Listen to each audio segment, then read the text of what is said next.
Hello, are you comfortable? I thought we'd go for a row because it's a lovely evening. I've just got to try, as usual, not to knock everything in the water. And we've got just a couple of ropes here which are restricting us, so I've got to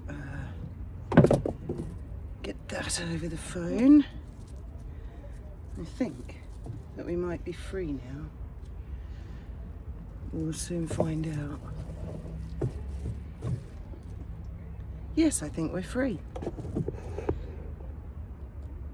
I thought we'd go rowing and have a chat at the same time. And I've got my foot on the stick, so you shouldn't go anywhere. And you might feel slight sensation from the visuals. It's a really lovely evening. Oh, and it looks like it's a low tide. We might get under the bridge. We'll go and have a look at the bridge because we were going to do that last time, but I never got round to it. And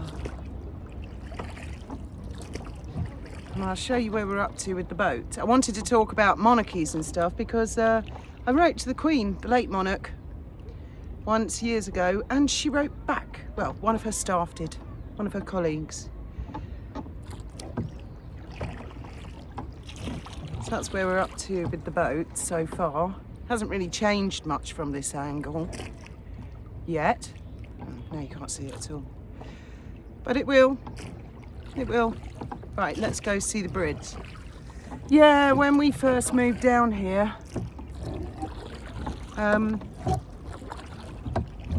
it's tricky getting kids into school and stuff like that.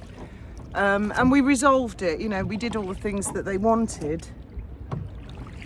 But then it occurred to me afterwards, it was actually quite difficult. It occurred to me that there might be other people who would struggle to do the same. So I wrote to the then, I'm sure those of you who've been with me a long time, you know this story, but I thought it's worth repeating, especially as I saw in the last video. There appear to be some people who like the idea of a Republican type presidency, which, by the way, is nothing to do with the Republican Party in America. It's just a different system to monarchy. And it's really interesting to hear from them because a lot of them were sort of, well, I think this is how it would work, and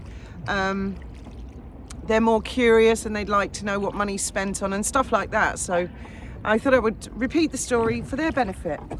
Yeah, so it just occurred to me that lesser people might not lesser people, that's a really fucking rude thing to say. People who are very stressed, who maybe didn't have a printer, because I had to buy a printer, first thing I bought when we came down here. Because in those days, not many people used email or the internet. Everything was like, print a CV, take a CV, and these days it is email, CV. So I wrote to the Chief Minister, I think, of Jib, who at the time was different to the one now. I wrote to the Prime Minister in the UK, Deputy Prime Minister, MEPs, MPs. I wrote to the Governor in Gibraltar. He was the only one who wrote back, and he sent me back a really, really, really rude reply. Really, well, I thought it was very rude. So I wrote to the Queen. Now, my mother, my whole family were monarchists. Dog meeting. My family were big-time monarchists all their lives. But my mum said to me, it's pointless writing to the Queen, she will never reply. And I said, yes, she will, because she is my head of state. She is the perfect person for me to write to. And my mum said, well, don't be surprised when she doesn't. But she did. She replied, she wrote back. And, well, not her personally, her chief correspondent officer replied and said Her Majesty has given it consideration and feels she cannot intervene, which of course she couldn't because it was sort of political. But what she did do was let everybody know that she was aware and was looking. Needless to say, not only did I get a really nice letter from the same governor who sent me a really rude letter before, the problem got resolved for other people who may not have had a printer, who may have been had more difficulties dealing with the situation. So I felt quite happy about that. think the bridge is on this one. So to those people who feel that a president would be better, I'm not quite sure why, because they want some sort of president to be elected, but that president, it wouldn't be like a political job because we already have a prime minister. Well, those dogs are really enjoying having a chat, aren't they? Yeah. I bet the people in the restaurant are loving that, aren't they? Right outside.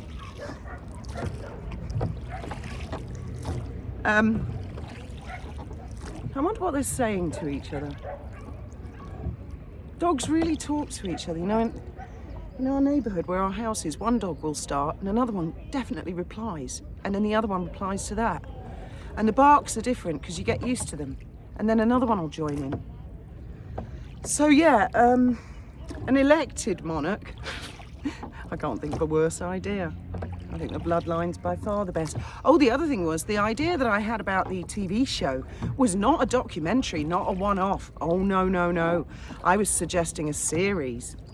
Now, one of you pointed out a downfall to that, which I hadn't thought of, and you said, what happens if a member of the palace staff, and there's bound to be big characters, becomes really, really popular and gets a big swollen head and has spin-off shows and then becomes a bit of a problem, or gets hounded and gets loads of death threats and stuff like that. So there is that to think about.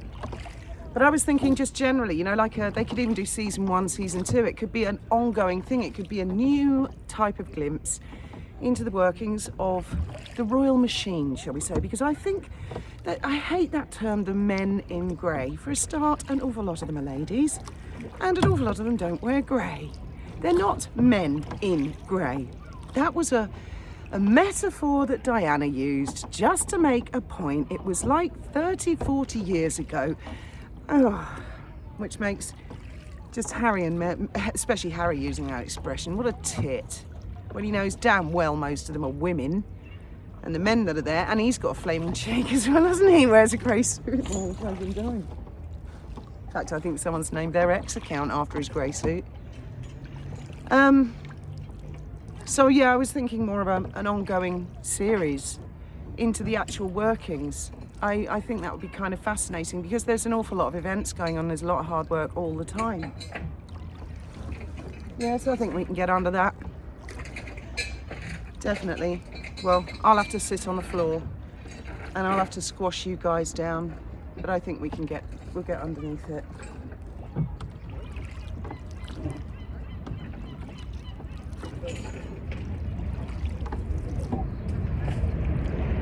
He's enjoying messing with a chain. Can't think what he's doing with a chain.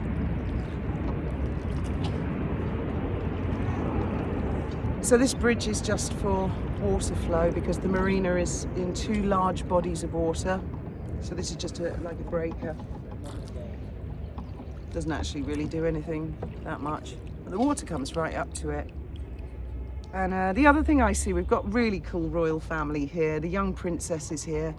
Our Princess Leonor, who will be the queen one day, and her sister, Sophia. Leonor graduated at a Welsh university, I can't remember which one, and Sophia has just graduated. And then I saw Leonor singing happy birthday to her sister with all the crew, because the elder sister's doing all her military service at the moment. Right, I'm going to give this one big pull. Let's see if we can get from one end to the other. Well, a couple of pulls, I think. 1,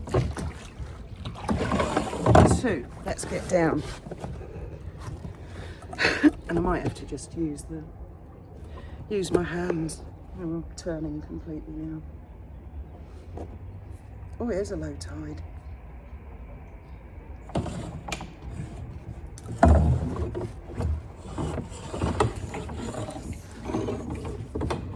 Must be going the other way.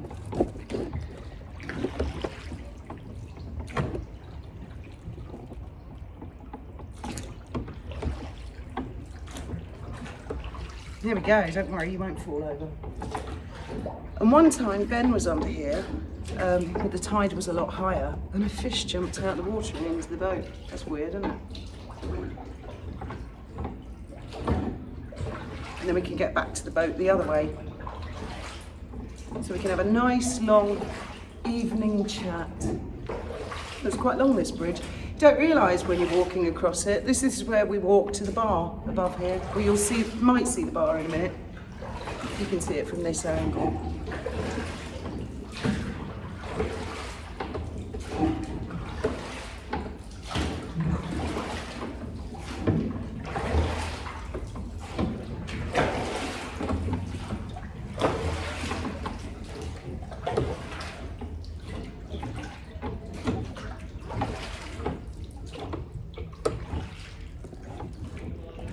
We made it, we survived, guys, we survived. Bring your head up now. There you go. So I'll show you the Marina bar, you'll see that. And then you might recognise where we are.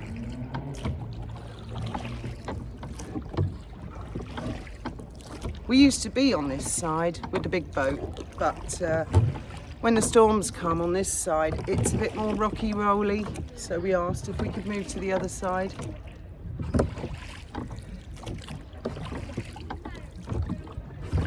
Yeah, I should have the bar in shot any minute.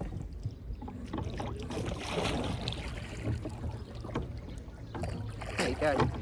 Those umbrellas, just there. That's where we always, well, where we normally go for dinner. Where Graham and I used to go all the time, and now me and Ben go. Meanwhile, I see all kinds of madness all over YouTube. Please do me a favour, guys. If you see anything like Avid Gardener did this, Avid Gardener did that, trust me, if Avid Gardener, if I've got anything to say, I'll say it right here on this channel. I'll say it here. All this bollocks I see going around. So I wanted to talk generically about YouTube. There are many, many, many different types of subjects, different types of YouTubers, not just about the royal family. And there is one sector or one type that when they're trying to grow their channel, they like to do videos and have a go at someone with a larger subscription. Now, apparently there's a reason for that. Personally, I find it illogical, but I suppose it works. The theory is, if you make a video about a larger YouTuber that you like, and you say, oh, I like your channel, great channel, the chances of that larger channel saying, oh, well, thank you very much, and giving them a shout out are pretty slim.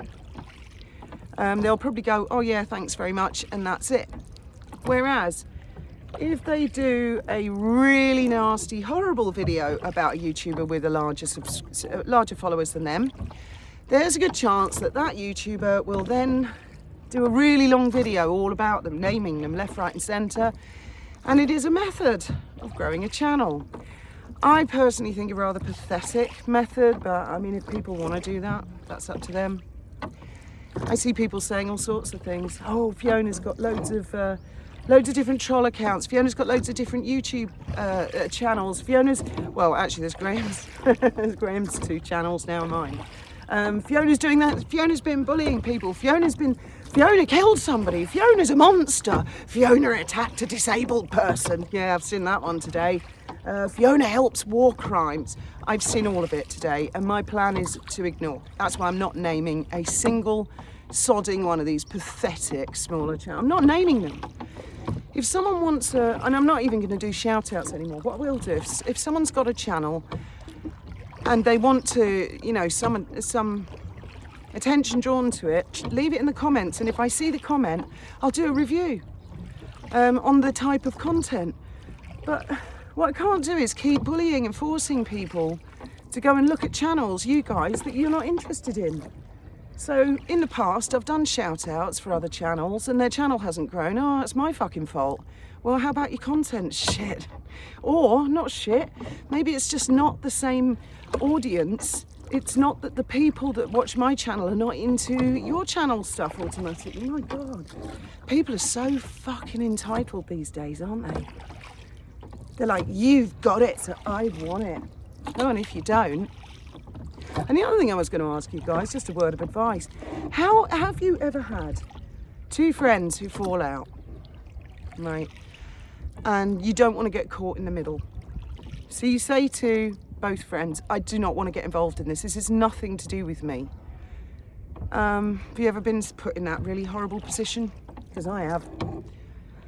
And it's happened recently, and I said to one friend, I don't want to get involved. I don't want to break my friendship with the other person. So A said to me, I totally respect that. You carry on being friends with them. This is a dispute between me and them. It's nothing to do with you. But oh, B don't like that. B don't like that. Unless, well, I might as well say it's Trevor. Unless I'm willing to break my friendship with Trevor and hate on Trevor and call Trevor a war criminal and shit all over Trevor, oh, I'm blocked. And now apparently I'm a creature and I'm an it. I mean, fucking hell, how fucking childish. So any disputes you guys are seeing going on between YouTubers at the moment, I personally find it quite tiresome. I'm sure a lot of you must do. These people are supposed to be fucking grown up, so grow the fuck up. No one has attacked anyone vulnerable. I gave a perspective on a situation I saw. That's what this channel is. I give my perspective. I gave my perspective on the way I see it. Oh, it's not good enough. I've got to choose a side. Oh, do you know what I mean? It's like, fuck off. I'd love to hear how you guys cope with these sort of situations. But Trevor, of course, was very grown up, and he said, look, I understand you don't want to break your friendship. I don't like this person. I'm going to fall out with this person, which he has spectacularly. And I haven't said a cross word about this person. Not a fucking word. Far from it. Tried everything I can to avoid that, but no, that's not good enough. I remember being 5 years old in kindergarten and someone saying to me, if you're going to be friends with them, you're not going to be friends with me. So, nah. Do any of you remember that? It's like, fucking grow up. And then there's another woman. You won't know who the hell I'm talking about. There's this other woman. I don't want anything to do with her. I don't want to talk to her. I never have. I don't want her to have my mobile number. I don't want to have a WhatsApp with her. I don't want to have an email with her. I never, ever, ever fucking have. But she's one of these people who builds a channel out of slagging off a ton of other YouTubers who never really bite back. But if any of them dare bite back, she's like, ooh, ooh, ooh. You know, they're not allowed their right to reply. They're not allowed to defend themselves. They're not allowed their free speech, but she can say all manner of shit, chat. If anyone out there is going to build a channel, can we get, yeah, we've got to go a bit further. If anyone out there is going to build a channel basically slagging off other channels on YouTube, you better brace yourself for bite back. You're going to name them, you're going to put their faces up there, you're going to make dedicated video after dedicated video after dedicated video after dedicated video about them. You better brace yourself, because sooner or later, at least one of them is going to bite back and say, do you know what, fuck off or shut the fuck up. Me personally, no. There are channels out there who dedicate their time just to me, and I don't understand why. I'm not a celebrity. I'm not particularly, well, I'm not interesting at all. I'm quite a boring person. I go to the supermarket. This is about the most exciting thing I do in my life. I go for a row round the Marina. I'm not an interesting person. I'm not a celebrity. I'm not famous. I'm not going to red carpets. I'm not doing anything interesting. So I don't really understand why a lot of them want to do it, but they do. So you'll see comments here, there and everywhere. Oh, Fiona did this and she destroyed them and she destroyed that. Because apparently I want to be the queen of YouTube, whatever the fuck that is. It has 60 million channels. Well, this is a nice looking boat. Yeah, I've got to go. Oh, right, we're nearly at the jet skis now. Now let me think, can I get through there? No, of course I can't. I'd have to row through a wall. No, see, I'm becoming disorientated. I haven't been around this for a while. We'll go the other way, then you can see the Rock of Gibraltar for a bit. And I'll show you the sea in a minute. Can you see, Jib, there? Just about. Oh, the sea is as flat as a pancake. If I had the energy, I could take you out there.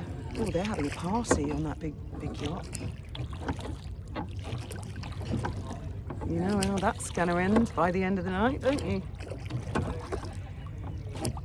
Anyway, I feel better. I've spent the last couple of days taking things easy, not doing nothing, still cleaning and stuff, but just not racing around like a blue-ass fly. Good night's sleep here and there, and basically not even watching YouTube. And thankfully nobody's sending me screenshots, thank God for that, because that's the last thing I want to see.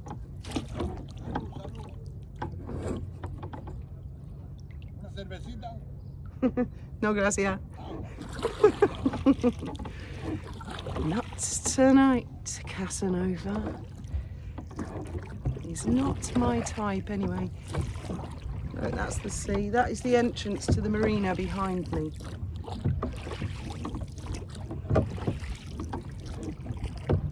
What a lovely sunset. And I've been meaning to bring you guys out for a row. So it's been a while, because then the winter just closed in on us, didn't it? I think it was September, October we did this last year. And I've got my feet firmly on the stick, so you're not going to go, ooh. We are sinking slightly, but it's all right. It's under control. I'll show you these fenders now. This is what our kids used to play on in Gibraltar. They go to Gibraltar port and they run on these like a hamster. One time one kid got caught between the thingy and the key heading. Oh my God. I said to Ben, stop it, don't go down there. But I mean, you can't stop them. All the kids in Gib get up to this and that. You won't be able to see them until we get up close. So yeah, getting back to the monarchy thing, I do believe it works because the royal family is so above things, they've kind of already arrived. They're not aiming for an election, they're not trying to achieve popularity, they're already there. So they're kind of in a position where they are willing to listen to people who are on the ground saying, you know, I'm having some difficulty. Politicians, wait till you see these guys. They're actually covered in tyres, they're that big. And they put these between the key heading and the ocean liners. Oh, I think the screen's a bit... Oh, I should have checked that at the beginning. Oh, is that better? Yeah, look at these. These are fenders, you know, like little fenders? You can't really see them there, can you? And there's a whole row of them. Can you see them? So what the kids do, not now, this was years ago when they were little and very silly and naughty and irresponsible, they would climb up the tyres and then run and jump into the water where the ocean liners park. And we've got a whole row of them here. They're basically fenders like I have on my boat, only they are the size of my boat almost. Well, actually, two of them are the size of my boat, maybe 2.5. Oh, this is nice and shaded now. So yeah, this is what stops the ocean liner from going crunch over in Gib up against the key heading, the concrete key heading. Might as well be dashed on the rocks if it didn't have some of these between it and the key heading. And we've got to go all the way past the toilet block to get back to the boat, unless I'd gone back through the bridge. It's the same distance either way, doesn't make any difference. It's a big marina, this.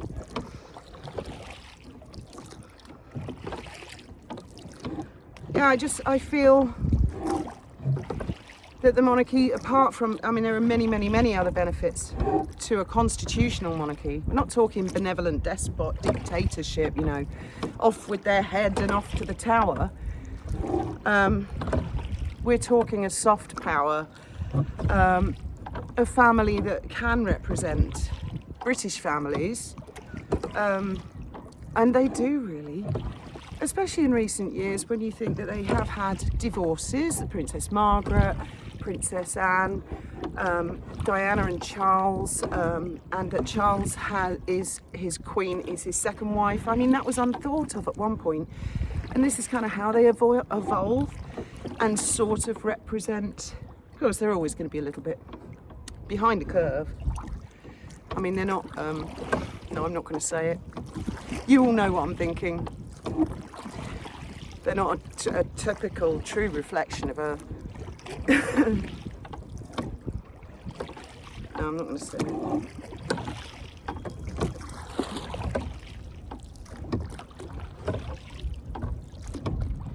And also, like, I know a lot of people who are anti-monarchy are going to laugh at me saying this, but because of the tradition and the heirlooms, like gold carriages, it's not like they need a brand new gold carriage every 30 seconds. I mean, they talk about second-hand hand-me-down. It's been in the family a while, so have the crown jewels. So apart from having to clean them, maintain them and the security of keeping them, which you would have anyway with any type of thing, it's not like you'd have to have all brand new, wouldn't you? Spending money all the time. And it's a national pride. It's the pride of the nation. Well, it is for me. I'm always very proud when I see them out and about. I love to see the tiaras. Oh, I loved seeing William and Catherine launching the ship. I mean, you see them, they represent so well. And then you see hot mess like Meghan and Harry. You lot probably noticed I'm not talking about those too much, Meghan and Harry, because honestly I think they're a pair of dumpsters. They're a pair of losers. They do nothing. They don't interest me at all until there's a divorce or I don't know, something drastic happens. Good luck to her. If she wants to sell runny, clotted jam spread and he wants to just keep showing off his hair loss and the stress and how miserable he is for the next 7 years, I don't care. Good luck to them. They've made their bed, haven't they? They can lay in it. That's what life is all about, isn't it, ladies and gentlemen? We all have to make a bed that we like, that we find acceptable, that's comfortable, because we have to lay in it. I mean, apart from losing Graham, my bed, my life, I'm happy with it. I'm comfortable. I've got a roof over my head. And I'm comfortable at night. And I don't need much. I'm happy to go for a row. I like the weather. You know, this is my bed. But some people, they make a bed of nails for themselves, don't they? Like Harry. I mean, she is the definition of henpecked, isn't she? Trouble and strife, they say, is the Cockney rhyme, isn't it? Trouble and strife, wife. Right, so we'll be taking the corner shortly. Well, not that shortly, because I'm not very fast at rowing these days. I used to be really fast at it. I used to go on holiday to the Norfolk Broads a lot, where Horatio Nelson learnt to sail in a dinghy, I do believe. And the Norfolk Broads are wonderful. In fact, I think one of you guys, Amanda, you're from the Broad. There might be more than one of you from the Norfolk Broads. I love the Norfolk Broads. Potter Heigham, Martham, Norwich, all of it, Yarmouth. I love the people there, the rivers, the boats. I learned to row when I was like 7. I learned to drive a powerboat when I was about 7 or 8. So that's why I was always the one into boats, more than Graham. He was into aeroplanes.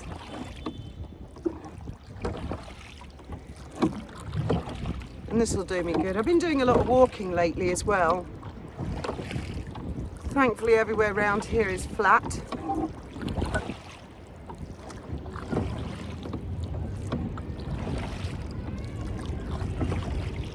So yeah, imagine that.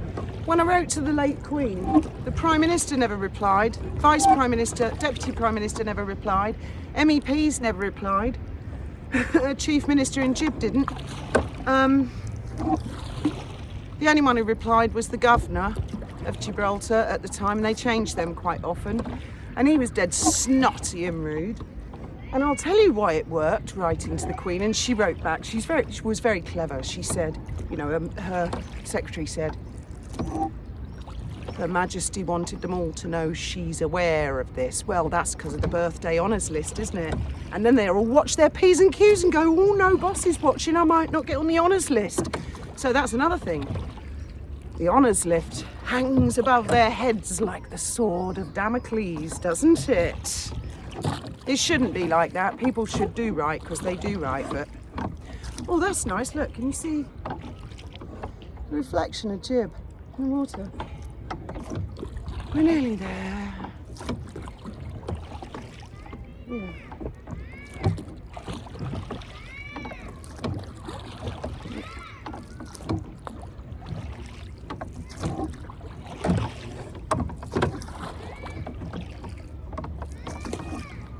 We have got a little engine for this, but I didn't want to start it up because as soon as I do that, if I put the engine on this, start it up, Benji would have come out of the boat and he'd gone, oh, let's go razz him, Mum, and it would have been all over the marina and you wouldn't have heard me over the engine. So he doesn't even know I've come out for a row.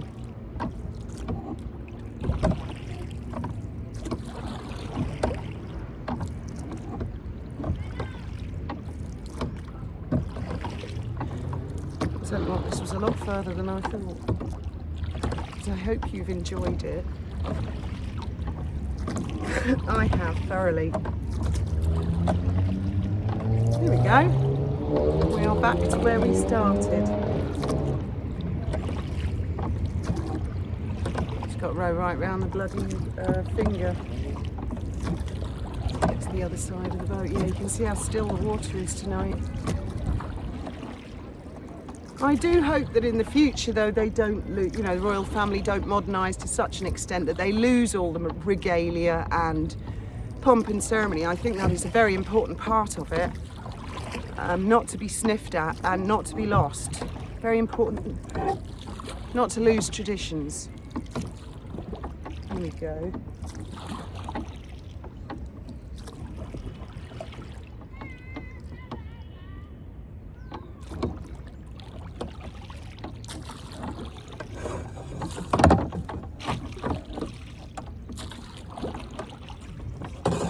This last time, didn't we?